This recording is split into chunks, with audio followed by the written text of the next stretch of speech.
사슴이 시냇물을 찾기에 갈급함 같이 내 영혼이 주를 갈망합니다.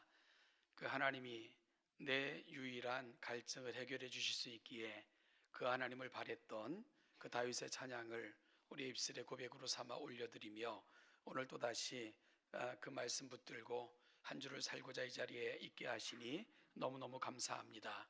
세상이 아무리 복잡하고 힘들고 어지러워도 변하지 않는 하나님, 그 푯대를 온전히 바라보며 말씀을 기준 삼아 이 땅을 살아내기를 다시 결심하고 결단하는 우리 모두가 되게 하여 주시옵소서. 오늘도 말씀을 들을 때에 깨달음을 주시고 그 말씀 붙들고 살아갈 수 있도록 우리에게 힘과 용기도 더하여 주옵소서. 감사드리며 예수님의 이름으로 기도하옵나이다. 아멘. 변하지 않는 것은 보석이 되듯 처음보다 시간이 지날수록 아름다워진 교회, 그 두아디라 교회를 향해 칭찬하셨던 주님의 음성을 우리가 지난주에 들었고요.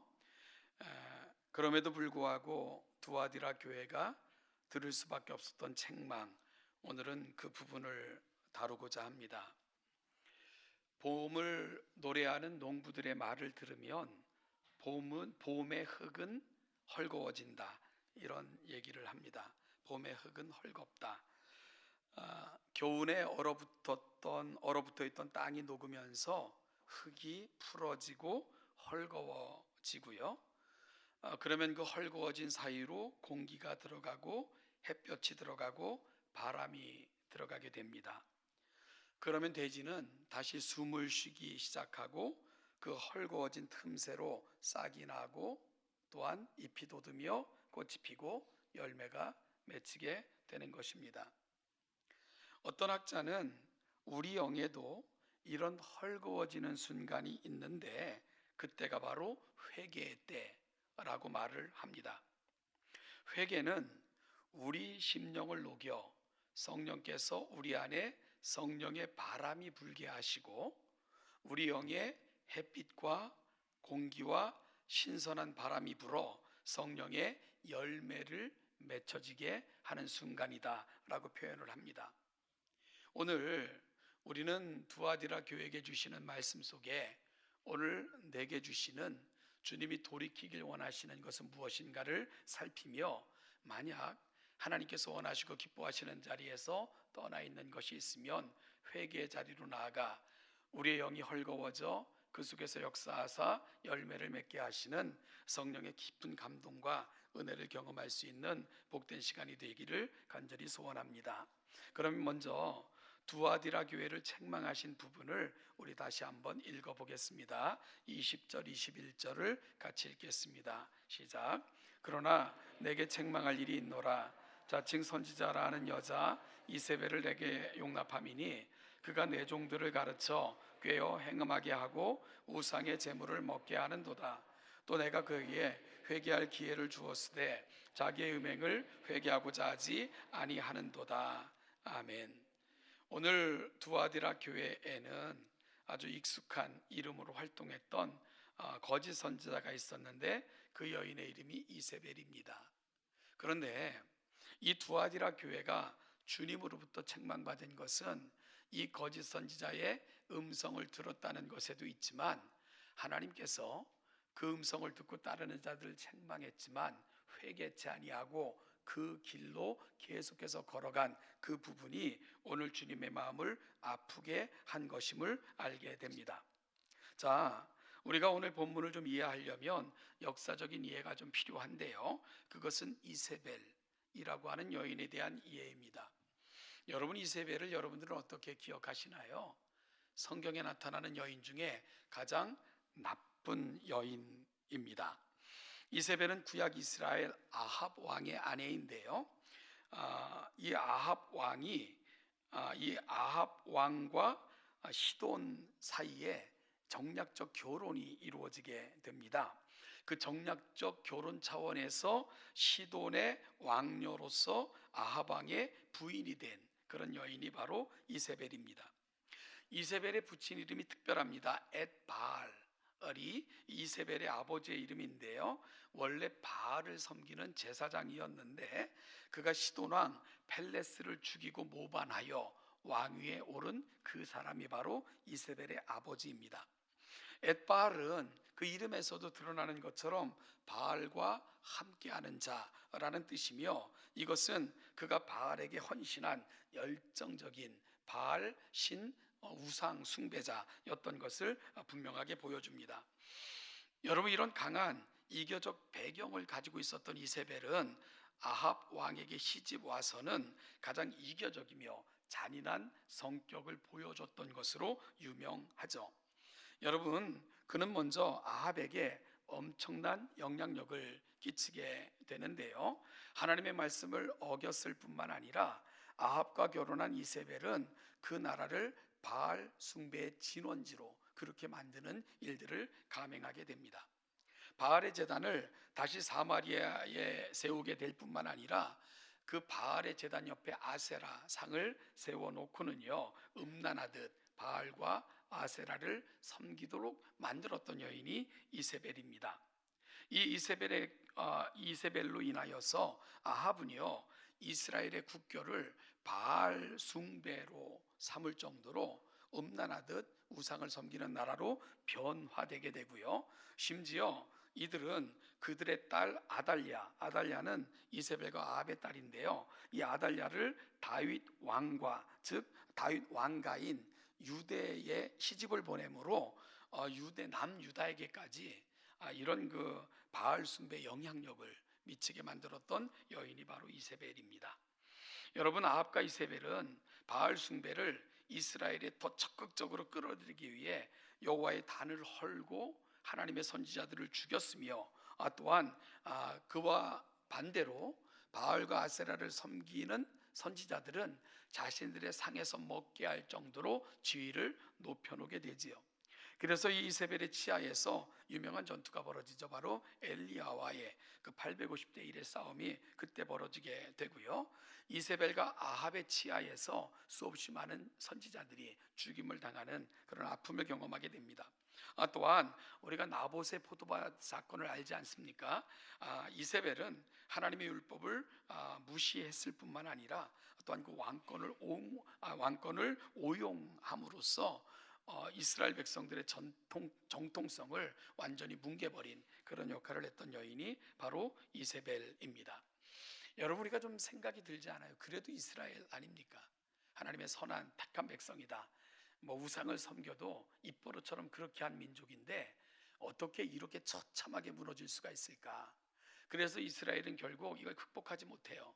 그래서 어찌 보면 멸망으로 나아가는 그 지름길을 낸 인물이 아합과 이세벨이 되고요, 아합과 이세벨로 말미암아 유다 민족까지도 아주 심각한 죄의 수렁으로 그렇게 빠지게 만드는 그런 장본인들입니다. 그럼 어떻게까지 이렇게 바뀔 수가 있었을까? 사실 시돈과 북쪽 이스라엘이 이 정략적 결혼을 함으로 말미암아 이 두 나라의 왕래는 일시적인 경제적 번영과 부를 제공해 주게 됩니다. 여러분, 그러자 이스라엘 사이에는 그리고 이세벨의 음흉한 흉계, 그리고 아합의 어리석음, 이런 것들이 결합돼서 이스라엘이라는 나라 속에는 어떤 생각이 퍼져갔느냐? 바알과 아세라를 섬기면 부유해진다. 그러니까 바알과 아세라는 부유를 제공해주는 신이다, 이런 인식이 생겨나게 된 것이지요. 그러자 백성들은 아합 왕과 이세벨에 의해 바알과 아세라 신을 섬기게 됐던 것이고, 마치 그 바알과 아세라는 그들에게 부를 제공해 줄 것처럼 착각하게 된 것입니다. 이것을 기회로 이세벨은 이스라엘 정치에 일일이 관여하면서 마침내 하나님 대신 바알을 섬기는 신, 그리고 그 신은 그들에게 부와 명예를 제공해 줄 것으로 그렇게 믿게 만든 것이 바로 바알과 아세라를 섬기게 했던 이세벨이 했던 일입니다. 사랑하는 여러분, 이런 바알과 아세라를 섬기는 종교에서 자연스럽게 쫓아오는 것이 있다면 그건 바로 음행이었습니다. 이세벨은 바알과 아세라를 섬겼는데요, 바알과 아세라는 풍요와 다산의 신으로 상징되어지는 그런 종교입니다. 바알은 남신이고요, 아세라는 여신으로 이 신들의 결합을 통해 온 세상에 풍요가 임한다, 이렇게 믿었습니다. 자, 그러면 땅에 기근과 흉년이 임한다, 이게 무슨 얘기일까? 그러면은 바알과 아세라 신 사이에 이 결이 생긴 거예요. 그러면 이 바알과 아세라 신 사이에 생긴 이 결을 어떻게 메워줄까? 그래서 그들을 섬기는 신전에는 남창과 여창이 있었습니다. 그리고 이 흉년이 든다, 그리고 또한 기근이 임한다, 그러면 신들이 등졌기 때문이라 이 신들이 다시 등진 것을 돌아보게 만들어줘야 된다. 그러면 어떻게 해야 되느냐? 그래서 이 남창과 여창이 신전에서 음란하듯 음란 행위를 하게 되는 거예요. 그래서 이걸 통해서 이 바알과 아세라가 그 등졌던 것을 돌이켜서 서로 화합하고 화해하여 그러므로 풍요와 그리고 번영을 가져오게 하자, 그러면서 이것을 신들을 섬기는 도이라고 생각을 했고요. 이것이 바로 신들의 마음을 달래는 행위라고 그들은 여겼던 거죠. 그래서 바알과 아세라 신을 섬기는 신전에는 남창과 여창이 있어 아주 음란한 행위들을 일삼았고요. 그것을 신들을 화해시키는 방편이고 종교적 행위다, 이렇게 만들었던 종교가 바알과 아세라를 섬겼던 종교의 모습이었습니다. 그러니 얼마나 저급하고 얼마나 추잡한 그런 종교인가를 알게 되는 것입니다. 여러분, 결국 이스라엘이 이러한 바알과 아세라의 종교에 쉽게 빠져들어갔던 것, 그것은 바로 욕심과 욕망이 낳은 결과였음을 분명히 보게 되는 것입니다. 그런데요, 여러분이 이세벨로 말미암아 되어졌던 그런 일들이 초대교회에도 계속되고 있었다. 어찌 보면 오늘 본문의 말씀이 가고 있는 자리가 그렇습니다. 오늘 주님께서는 두아디라 교회에 보낸 편지에서 이 거짓 선지자로 활동했던 여선지자의 이름을 이세벨이라고 붙인 것은 그만한 연유가 있는 것이겠지요. 여러분, 두아디라 교회는 이 자칭 선지자라는 여인 이세벨을 용납했다라고 책망하고 계신데요. 그렇다면 이 책망을 통해서 이세벨이 아합과 더불어 이스라엘을 영적으로 타락시켰고 음란하게 만들었던 것 같이 자칭 선지자라 이름했던 거짓 선지자의 이름을 이세벨이라 부르며 경고하고 있는 것은 바로 두아디라 교회의 이 여인이 구약의 이세벨이 이스라엘에 미쳤던 영향과 같은 영향을 교회에 미친 거다라고 주님께서는 책망하고 계신 것을 알게 되는 것입니다. 여러분, 그렇다면 이 여인은 어떻게 이 초대교회를 우상숭배와 음란에 빠지게 만들어 교회를 위기로 만들어가는 그런 역할을 했을까? 이걸 우리가 좀 살펴봐야 될 필요가 있는데요. 우선 오늘 두아디라 교회에서 활동했던 이 여선지자를 자칭 선지자라고 칭하는 것을 우리가 보게 됩니다. 교회는 이 자칭이라는 말에 좀 주의를 좀 기울여야 됩니다. 여러분, 지금 한국에서 그 이단들로 이렇게 그 정죄되신 분들, 그분들을 보면 본인들은 어디에서 공부했고 어디에서 목사 안수를 받았다 하는데 그들을 추적해서 살펴보면 어디에서 공부한 흔적도 없어요. 그리고 그 교회에서 졸업했다는 증명도 없습니다. 그러니까 자칭 목사인 거예요. 그들이 온갖 것으로 교회를 어지럽고 힘들게 만들고 있는 거죠. 어느 날 갑자기 어디서 자칭 장로라 하고 자칭 권사라 하고 자칭 집사라, 이런 사람들로 말미암아 교회는 또 많은 어려움을 겪는 것을 우리는 또 비일비재하게 보기도 합니다. 과거가 의심스러울 정도로 불분명한 사람, 현재도 투명하지 않고 자기 자신의 신분, 자기 자신의 그 근거를 계속 숨기려 하는 사람, 여러분, 이들을 결코 교회는 따라가서는 안 되는 거죠. 오늘 이 자칭 선지자라는 여자가 어떻게 교회를 유혹합니까? 먼저 내 종들을 가르쳐 꿰어 행음하게 했다. 먼저 그들에게 내가 선지자입니다, 내가 하나님의 말씀을 받았어요, 하나님께서 내게 특별한 말씀을 주셨어요, 그러면서 그 말씀을 가르치겠다고 접근을 한 거죠. 그러자 여러분, 내 종이라고 말하는 걸 보면 이들은 교회에서 어떤 직분도 맡았고 그런가 하면 중요한 역할도 감당했던 사람들인 것을 알게 되는데, 그들이 선지자라 하고 하나님의 신비한 말씀을 받았다 하고 하나님께서 내게 이 말씀을 가르치라 하니까 그 여인의 말에 귀를 기울이게 된 것입니다. 그러다가 결국 그 여인의 말에 넘어가게 되고요. 결국은 그 여인의 말을 따르는 데까지 이르렀던 것, 두아디라 교회의 일부 사람들이 행했던 어리석음이었고, 주님은 지금 그것을 가슴 아프게 경고하고 책망하고 있는 것입니다. 여러분, 그 여자에게는 상당한 매력과 설득력이 있었던 것 같아요. 그래서 20절을 보면 주님께서 그 여인의 영향력을 그가 내 종들을 가르쳐 꿰어 행음하게 하고 우상의 제물을 먹게 하는도다 라고 말씀하고 계십니다. 두아디라의 지도자들과 성도들이 그 여자에게 넘어간 것입니다. 그리하여 두아디라 교회는 주님으로부터 심각한 우려를 안겨드리는 그런 교회가 되고 만 거죠. 그렇다면 이 여인이 자신을 선지자라고 지칭하면서 어떤 말로 꿰어 결국은 이들로 하여금 꾀임에 넘어가 행음하고 우상을 섬기는 지경에까지 이르게 했을까 궁금하지 않습니까? 물론 추론하기가 쉽지는 않은데요. 우리는 두 가지 사실을 이렇게 추론의 두 가지 사실로 추론하면 어느 정도 이 여인이 했던 일들이 드러날 것 같아요. 하나는 구약의 이세벨이라는 이름이고요. 그리고 또 한 가지는 두아디라 교회가 처해 있었던 형편을 살피면 어떻게 유혹했고 넘어갔고 그들은 어떤 지경으로 나아갔는가 하는 것에 대한 그 추론이 가능할 것 같습니다. 우리가 말씀드렸던 것처럼 두아디라는 무역도시였고 상업도시였습니다. 그들은 경제적 이익을 목적으로 길드라고 불리는 다양한 상업조합들을 만들었다라고 알려지고 있습니다. 여러분, 따라서 이 두아디라 지역에서 정상적으로 장사를 하려면 이 조합에 가입을 해야 됐고요. 일정한 것을 바치고 이 조합의 룰을 따라야 됐던 것으로 평가되고 또 전해지고 있습니다. 그런데 문제는 뭐냐?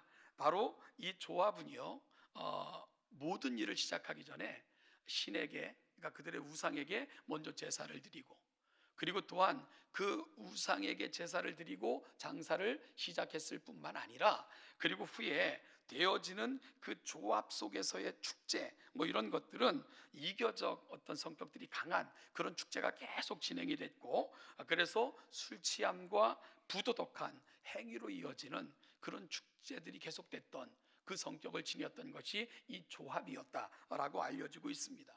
그러면 예수님을 믿는 사람들에게는 고민이 생기지 않겠습니까?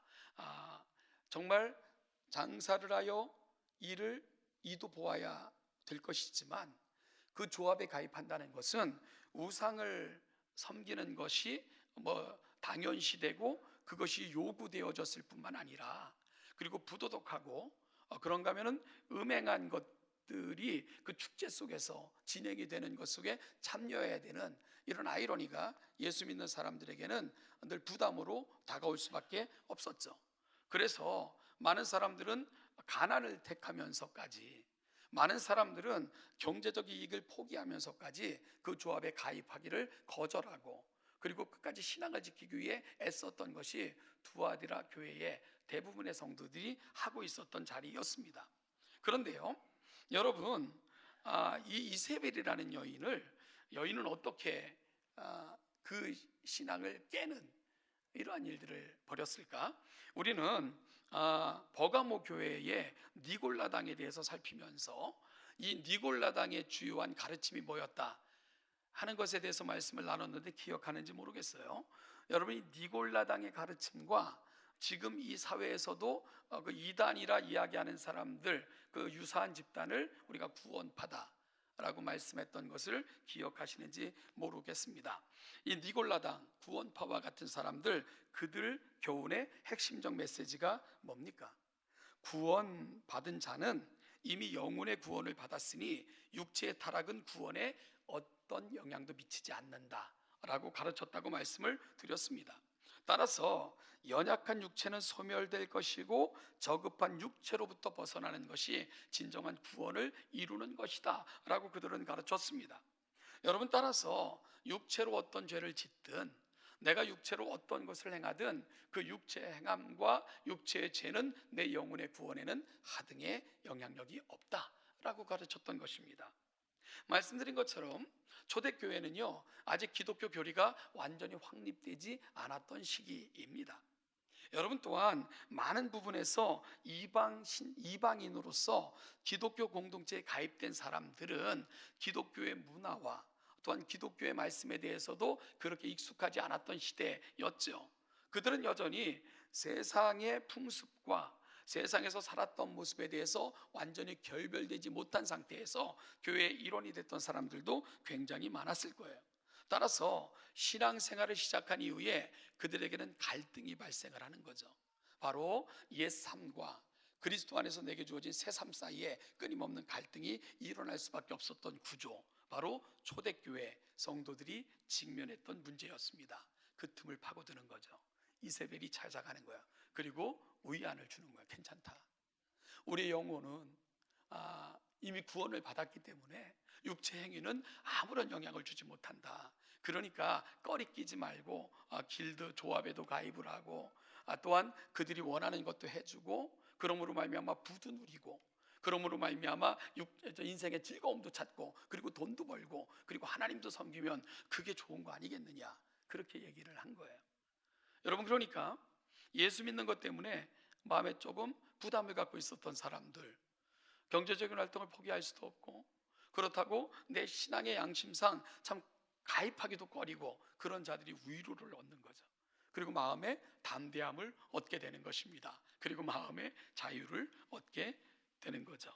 그러니까 이 두아디라 교회 교인들, 참 하나님의 말씀을 받고 하나님의 자녀가 된 이후에 내가 받은 은혜를 붙들고 힘겹게 세상과 더불어 싸우면서도 신앙의 절개를 지키기 위해 가난해지는 것을 마다치 않고 살았던 사람들, 바로 그 잘못된 가르침들이 들어와서 마치 교회를 혼란스럽고 어지럽게 만들고, 그러므로 교회가 혼합주의로 빠져들어갔던 것, 그것이 바로 두아디라 교회에 직면했던 문제였던 것입니다.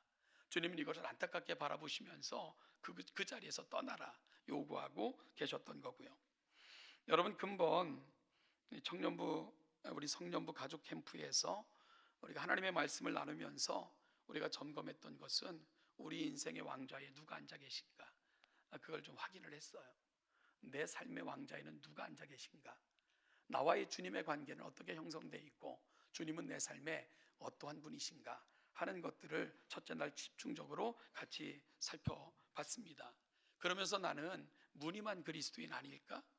혹시 난 크리스찬과 주님을 섬긴다고 하면서도 주님은 내 발째 밀어넣고, 주님은 내 삶에 아무런 영향력도 미치지 못하지만 내가 원하는 것을 이루어 주기만 하시는 분으로 그 주님을 취급하며 나는 오늘을 살아가고 있지 않는가, 이런 말씀을 우리 성년부와 함께 나눴습니다. 그리고 그 말씀을 함께 나누었던 집사님이 다시 일상의 삶의 자리로 돌아가서는 이런 글을 남기셨어요.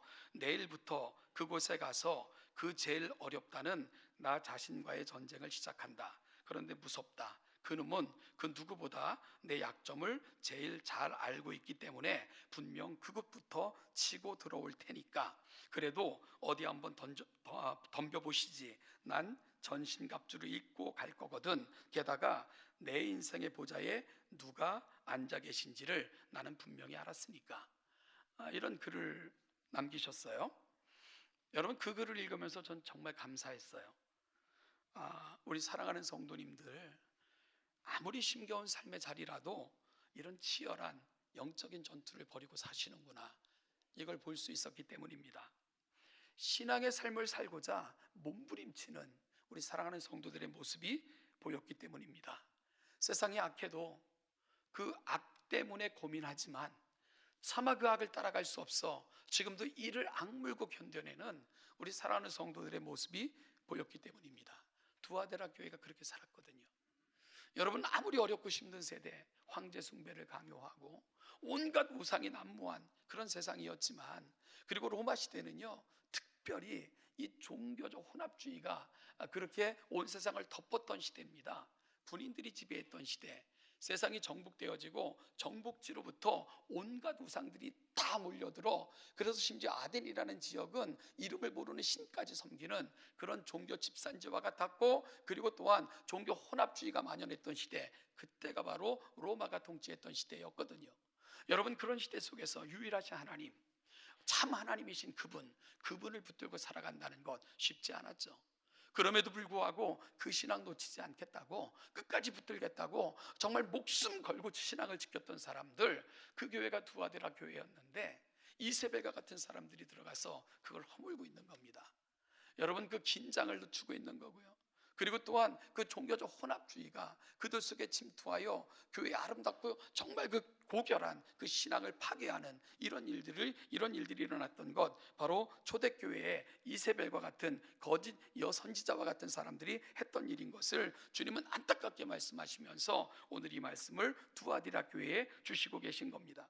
그래서 주님은 이 두아디라 교회를 향해서 어떻게 말씀합니까? 24절 25절 우리 한번 같이 읽어볼까요? 24절 25절입니다. 시작. 두아디라에 남아있어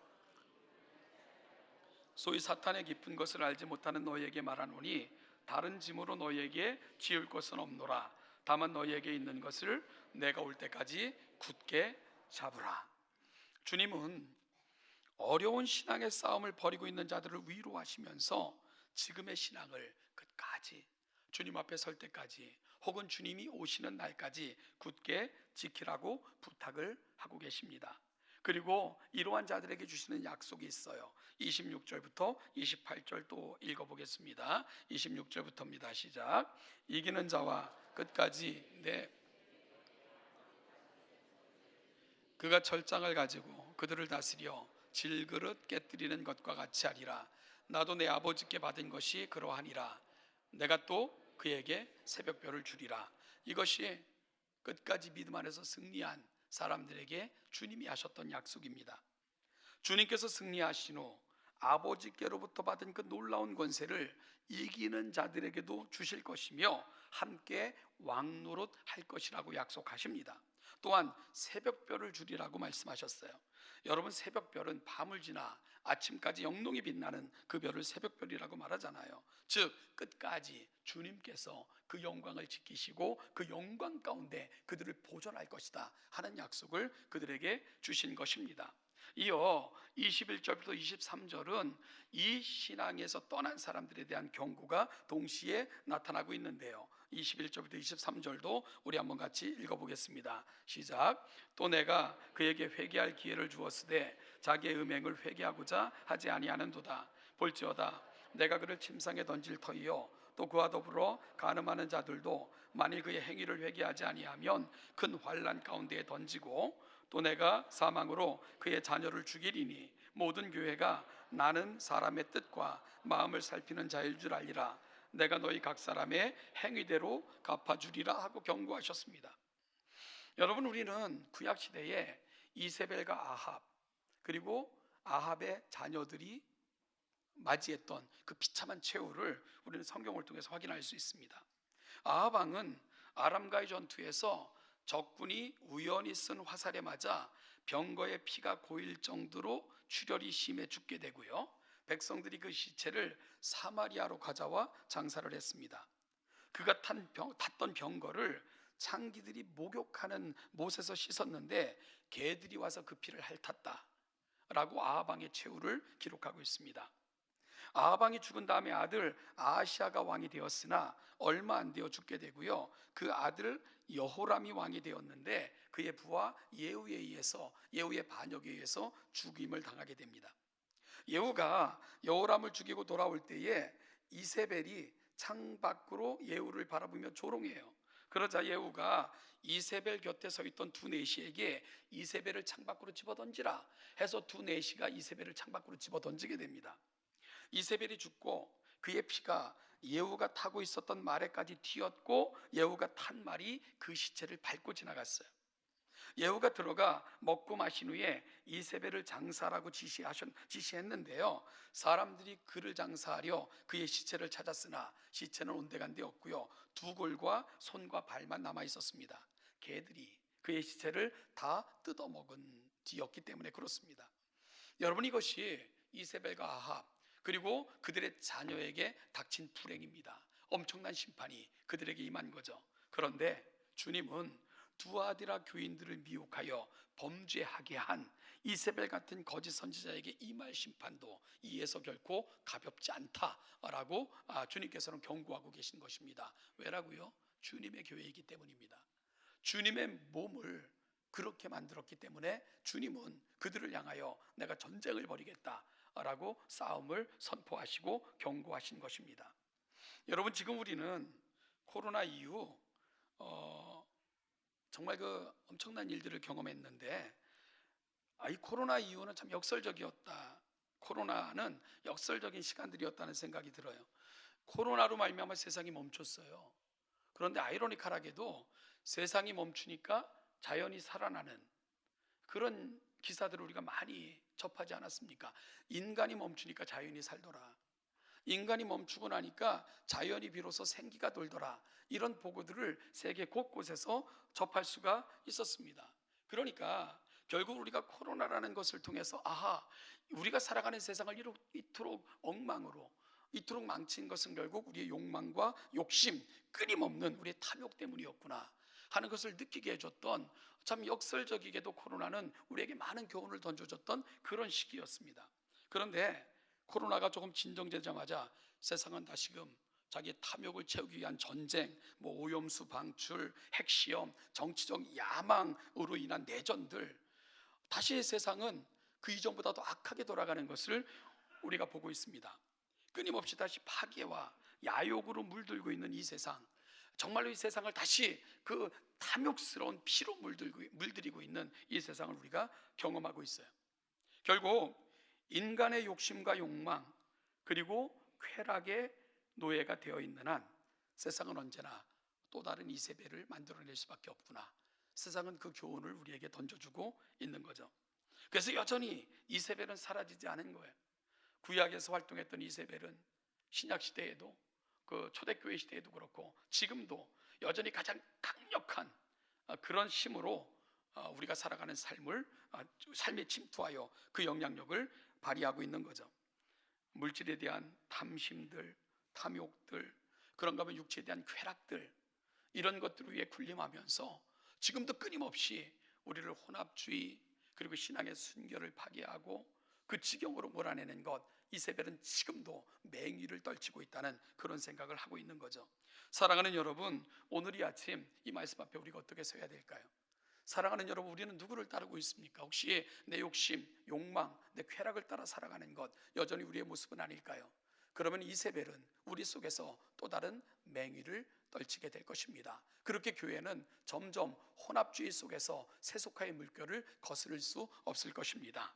오늘 우리 삶의 주인이 누군가를 확인했으면 좋겠습니다. 그리고 어렵고 힘든 시대에도 신앙의 싸움, 주님을 향한 절개, 정말 죽음 앞에서도 그 신앙을 지켰던 사람들, 그 신앙의 전통을 다시 회복하여 주님으로부터 새벽별과 같다고, 주님께서 내 이름을 너희들의 돌 위에 새기겠다고 칭찬하시는 교회, 우리 동천교회가 이 시대 속에서도 그런 교회로 주님 앞에 세워지기를 주님의 이름으로 축복합니다. 기도하겠습니다. 하나님 아버지, 참 복잡한 세상을 살아가고 있음을 고백합니다.